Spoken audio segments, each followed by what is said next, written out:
최근 밤샘 조사를 받고 거짓말 탐지기 조사를 해달라고 경찰에 요청하는 등 억울함을 호소해 왔는데요. 인터넷에 유흥업소 실장과의 통화 내용까지 떠돌면서 심적 부담이 컸던 것으로 보입니다.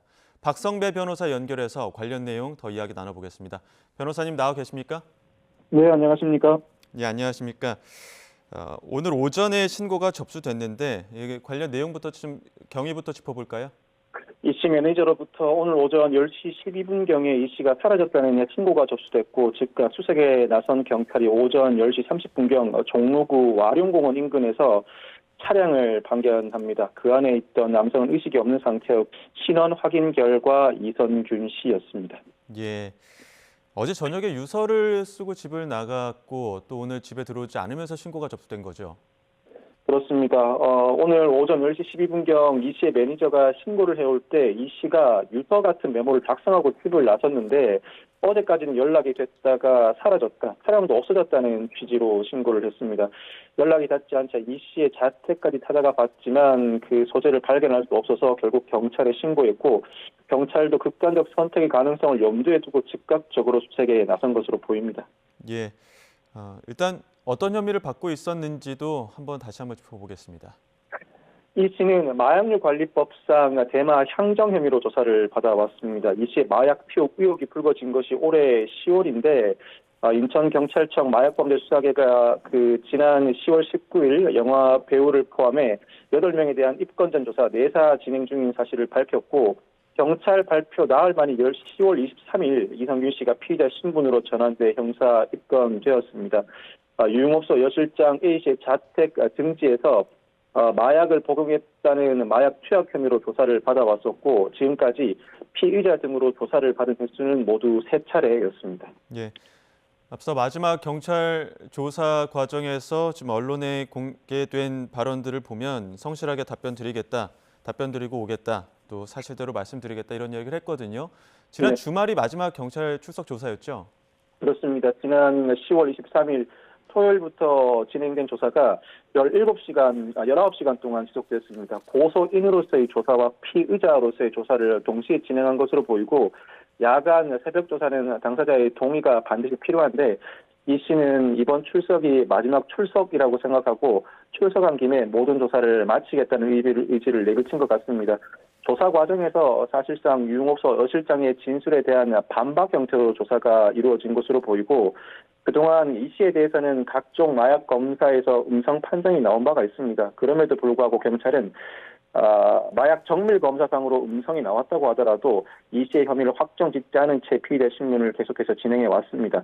만약 마약 정밀 검사에서 검출되지 않은 그 이전의 마약을 투약했다거나 마약 정밀 검사에서 검출되지 않은 신생 마약이거나 적어도 투약을 하지 않았다고선 치더라도 소지 혐의 유무를 다투어 보아야 한다는 취지로 경찰이 수사를 진행한 것 같은데 장시간 조사가 진행되면서 이선균 씨가 나름 자신의 억울함과 소명은 충분히 한 것으로 보이고 그 이후 경찰이 판단을 내리기까지 자신의 억울함을 충분히 받아들여 달라는 취지로 거짓말 탐지기 조사 의뢰를 요청하는 모습도 보여줬습니다.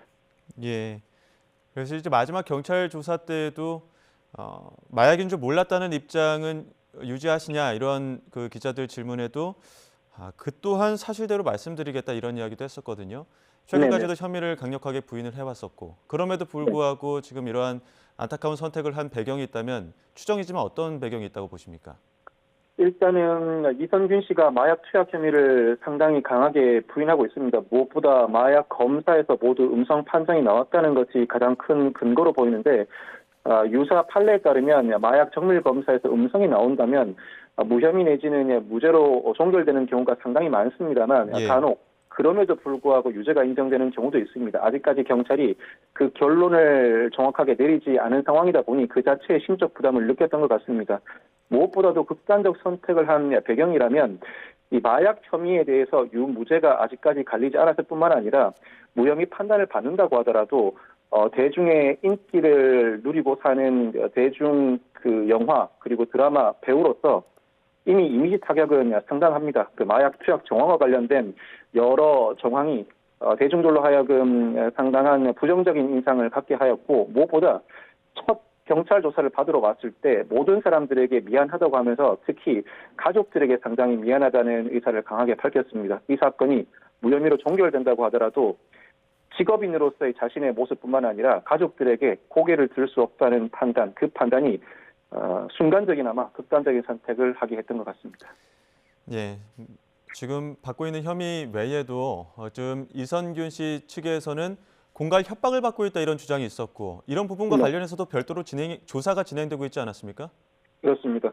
이 마약 투약 혐의와 이 공갈 협박 혐의는 서로 맞물려 있는 사건입니다. 어느 하나를 떼놓고 판단할 수가 없습니다. 경찰이 마약 정밀 검사에서 음성 판정이 나왔음에도 불구하고 이성균 씨의 마약 투약 혐의에 대한 조사를 이어나간 이유가 무엇보다도 유흥업소 여실장의 구체적인 진술이 있고 유흥업소 여실장 등으로부터 이성균 씨가 협박을 받아 3억 5천만 원을 건넨 정황, 굳이 마약 투약을 하지 않았다면 돈을 건네지 않았을 것이라는 판단이 강하게 작용했습니다. 이 협박을 받은 혐의에 대해서는 이미 이성균 씨가 고소를 한 상황이었고 유흥업소 여실장 외에도 그 신원을 알 수 없는 또 다른 인물이 최근 검거돼 구속영장 신청도 이루어진 바가 있습니다. 지난 23일 조사에서는 자신이 고소인으로서 고소한 사건에 피의자 신분으로서의 진술도 충분히 한 것으로 보이는데 이 주장을 하면서도 자신은 투약한 것 자체가 마약인 사실을 몰랐다. 마약인 줄 모르고 투약을 했을 뿐만 아니라 그리고 그 자체가 마약인지도 상당히 의문이라는 취지로 진술한 것으로 보입니다. 즉 자신의 착각에 기해서 돈을 건네긴 했지만 마약 투약 사실은 전혀 없다는 취지의 진술을 나름대로는 정리해서 일관되게 주장해온 것 같습니다.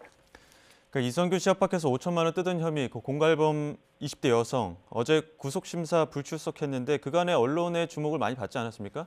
네네.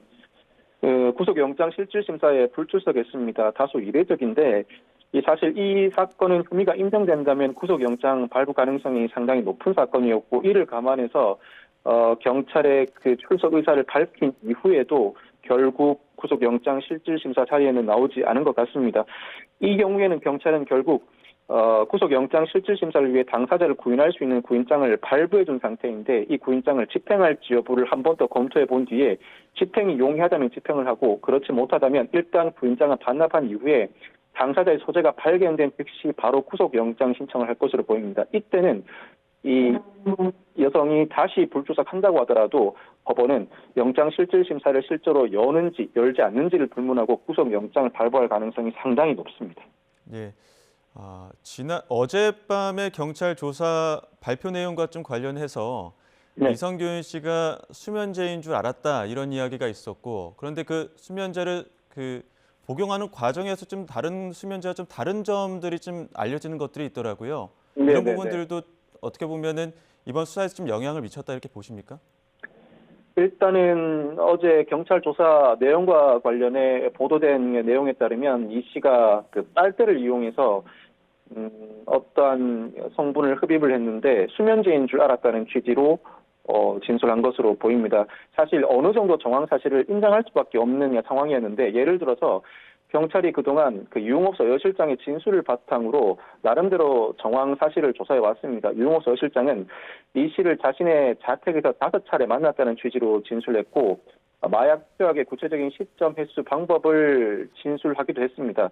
그 방문했다는 시기와 관련해서 경찰이 CCTV, 문자 내역, 교통, 이용 기록 등을 조사한 결과 4차례 이 씨가 방문한 것으로 어느 정도 사실관계는 확정한 것으로 보이는데 이 씨가 그 자체는 부인하지 않는 것 같습니다. 방문을 했지만 3번은 전혀 약물 등을 투약하지 않았고 1번은 약물을 투약했지만 수면제인 줄 알았을 뿐만 아니라 다만 그 투약 방식이 빨대를 이용해 가루를 코로 흡입하는 형태라는 취지로 진술을 해 이 부분을 두고도 많은 이들이 의아해하기도 했습니다. 아마 통상적이지 않은 방식인 것 같은데 그럼에도 불구하고 자신은 그 약물 자체, 즉 마약인 줄 몰랐다는 취지의 진술을 일관함으로써 즉 무엇보다도 마약 정밀 검사에서 음성 판정이 나온 사실을 강력하게 제시하면서 마약 자체가 아니었다는 취지의 진술을 일관하면서 자신의 억울함을 강하게 호소해 왔습니다. 예. 경찰이 지난 10월부터 지금 이성균 씨를 비롯해서 유명 연예인들 출국 금지하면서 수사를 해왔는데 혹시 그 수사 과정에는 좀 문제가 없었을까요? 제가 볼 때는 그 마약 사건은 통상 유력한 제보자가 있고 이 유력한 제보자는 이미 마약 투약 등의 혐의로 경찰 조사를 받는 인물인 경우가 많습니다. 유력한 제보를 해야 자신의 형이 감경되는 이익을 얻을 수가 있습니다. 다만 마약 사건은 그 특성상 제보가 사실이 아닌 경우도 상당히 많습니다.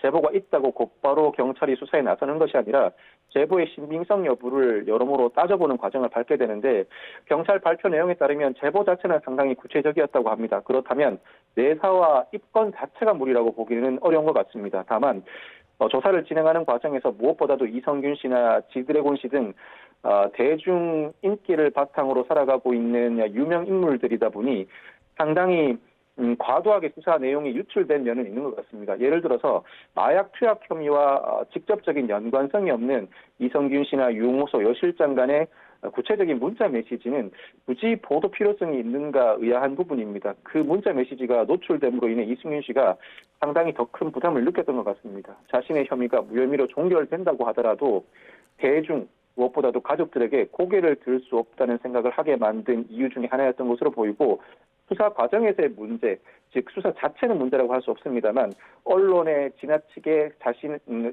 피의자들의 혐의 내용과 직접적으로 연관되지 않은 사실이 유출되고 그 내용이 다소 과다하게 보도되는 형태가 문제로 지적될 수 있을 것 같고 이 부분은 앞으로도 기본적인 경찰의 입장이 수사 증인 사건은 공개하지 않는 것이라는 입장을 견지하고 있음에도 불구하고 대중 연예인이라는 이유만으로 사건과 무관한 내용들이 무차별적으로 공개되는 점은 다시 한번 검토해보고 지양해야 할 대목이라고 봅니다. 예, 박성배 변호사 연결해서 이야기 들어봤습니다. 오늘 말씀 고맙습니다. 네, 감사합니다.